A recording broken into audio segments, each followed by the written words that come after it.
I have to go back to my growing up.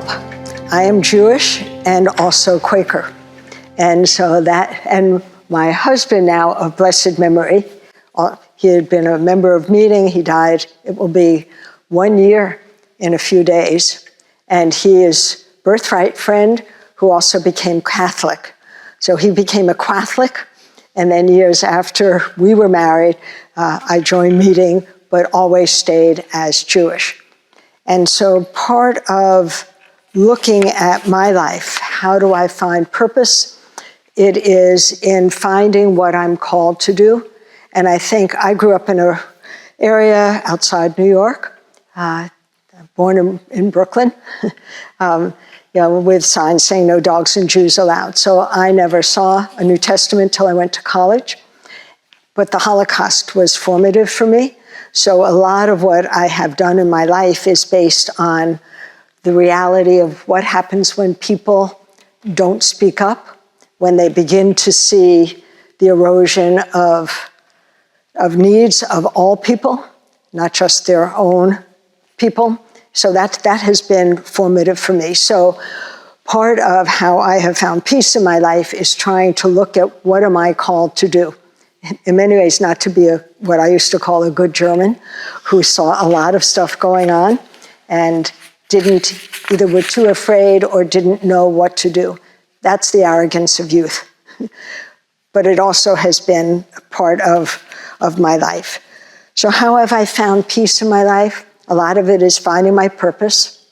Second has been family, and that's been family of origin and family of choice. That has been tremendously important.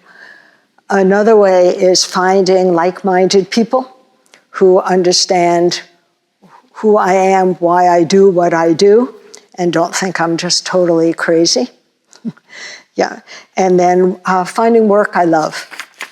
Dick Taylor was my husband, still is. I told him on the day he died, one leg's me, one leg's you, so together you can let go of the body and we will continue to do the work we did for 62 years. Finding work I love, and that has been through organizing, and that's a lot of finding like-minded people.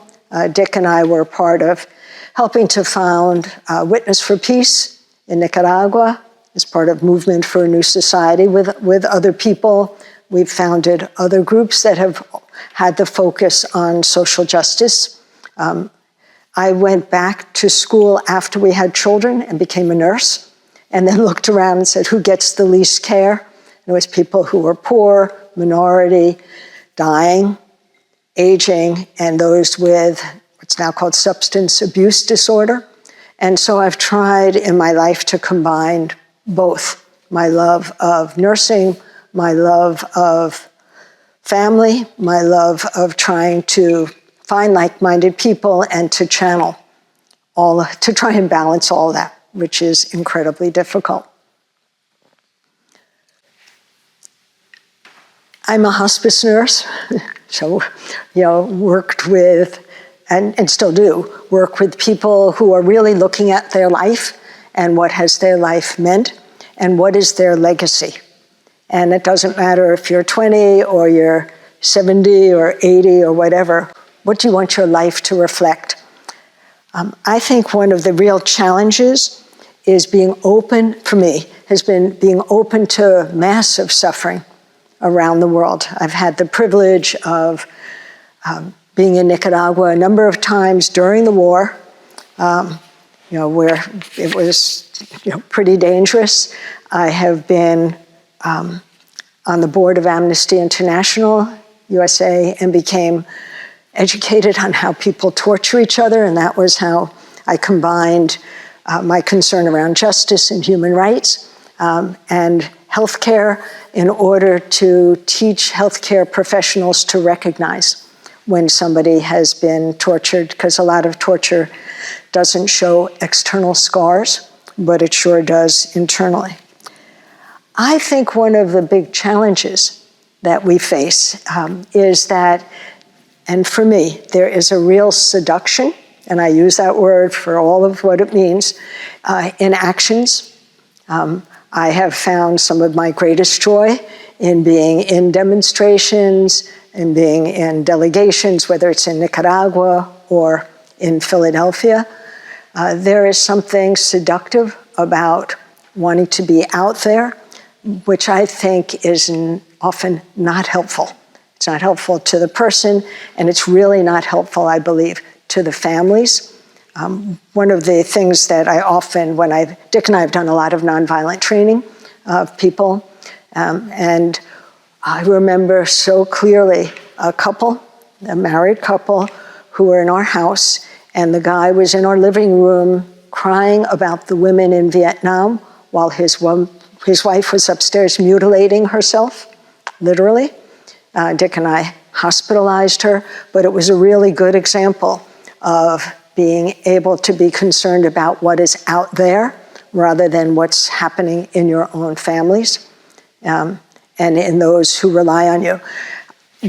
We did a weekend with some nuns who were feeling called to do civil disobedience, and part of what we were saying is, if you do that, who is going to pick up the pieces? Who is going to make the meals? Who is going to do the cleanup? Who is going to take the classes that you were supposed to teach?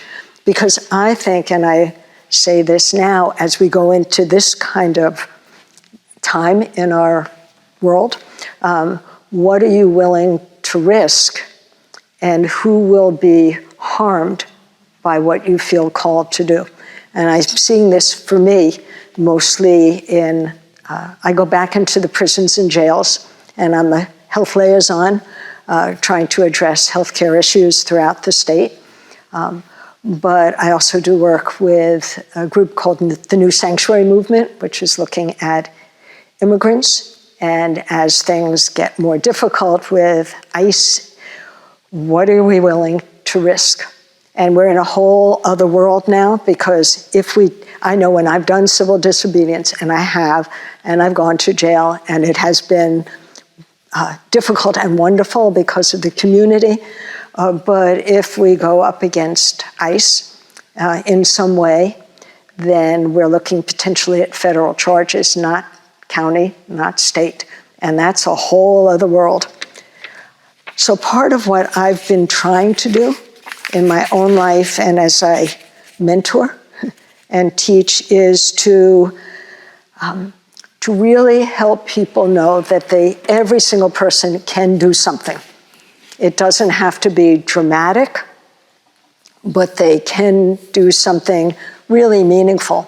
One of the groups, again, that Dick and I were involved with is during the time when West Pakistan was committing genocide on East Pakistan, and we were part of a nonviolent group, never more than 200 of us, who used canoes and kayaks to highlight what was happening, not only we used it in the time of Southeast Asia, but what was happening now in a country so far away, which now Bangladesh. What does it mean to try and blockade ships? What does all of that mean? And I remember people, for example, in the Bengali movement, somebody whose job was to get the maritime press to know when ships were coming in. Not out there. Nobody knew. It's the quiet stuff that I want to let people know their life makes meaning no matter what. It doesn't have to be the dramatic action. It doesn't have to be on the street. It can be many things like that. Part of it is also knowing Phyllis, can't do it all. And one of the things, when we talk about do you take time off, how do you renew yourself? When we lived in the Life Center and the Movement for a New Society, we said people should only be part of two collectives because we all had the same massive interests, but if we tried to do it all, we would burn out. And so what two things was each person called to do? Nowadays, they call it the lane. What lane are you in? And for me, I've tried to think at this age, what is my lane? I was a caretaker for Dick, so that meant that there were many things I couldn't do, but there were still many things I could do. And so for me, my lanes right now are what's happening in prisons and jails, and healthcare and other abuses. It is immigration, and what can I do, and what can others? It's never just me. What can I do, and what can others do? A third lane is also, I go back to the senior place where Dick and I lived, because oftentimes people are lonely. They're just lonely and searching. Some people just shut down. They search for what they can and can't do. And so I go back 2 or 3 times a week, and it's in my face all the time of what happens as one ages or has physical challenges. I also do other things. I go to St. Christopher's Hospital for Children a half a day a week. 85% of the children are in Medicaid, and so it's dealing with poverty and health care, which is going to get much worse. But then I see the children running, and that's a joy. So there are many things. I deliver food through a church pantry. There's a mutuality. Those are things that people can do. And I must say, I do a lot of letter writing. And when I was part of Amnesty, I came across a poem that I can get to you and others called The Shut-In Freedom Fighter. And it's the story of a woman who was dying. Actually, she was dying of MS, and felt, let this be the end of my life. And somebody came and told her about Amnesty International and said, why don't you write on behalf of one prisoner of conscience? And she wrote, and she wrote, and he didn't get released. And she said, so it's futile. Why do I continue it? But she continued to write. And years later, she got a letter from him. And he said, thank God for you, my woman. You kept my name alive. They released me because my file with your letters was 2 inches thick. And I have often shared that poem, The Shut-In Freedom Fighter, with others who are not able to do what we used to do on the streets, not able to take the risks that we liked, because it is seductive. I believe it is seductive. I loved it. I loved it. It's intoxicating. It is intoxicating, but there are not a lot of folks who can do it without harming, not themselves, without harming their families. I apologized to our children and said, I was not the mother that looking back, I should have been. I never went to a game. I didn't do a lot of stuff because I was out there because what drove me is Holocaust stuff. And they have forgiven me, but we talked about it. And I think part of end-of-life care is also apologizing to those in our zeal for social justice, those we maybe have unintentionally hurt.